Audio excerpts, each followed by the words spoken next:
Why? Kali ini kita bakal ngebahas duel ekonomi dua negara yang sering dibandingin. Malaysia versus Indonesia.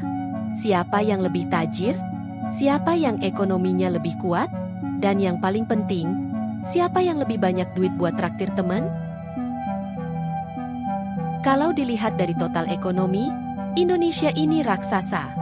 GDP-nya lebih dari 22.000 triliun rupiah.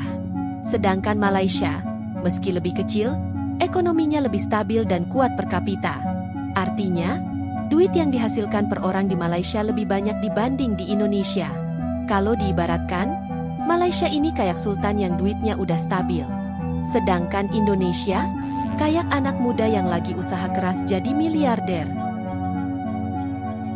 Malaysia punya sektor unggulan di ekspor minyak, elektronik, dan pariwisata.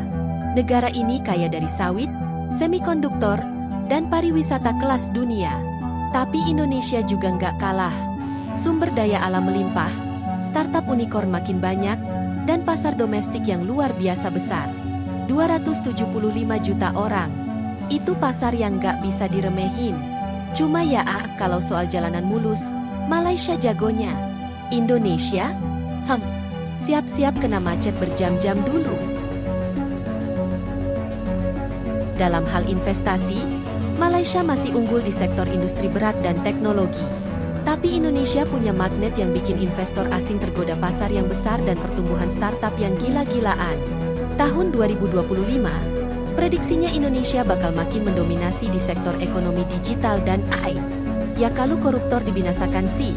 Jadi bisa dibilang, Malaysia kuat di sekarang, tapi Indonesia bisa jadi monster ekonomi di masa depan. Jadi siapa yang lebih unggul? Malaysia atau Indonesia? Kalau soal kestabilan, Malaysia lebih mantap.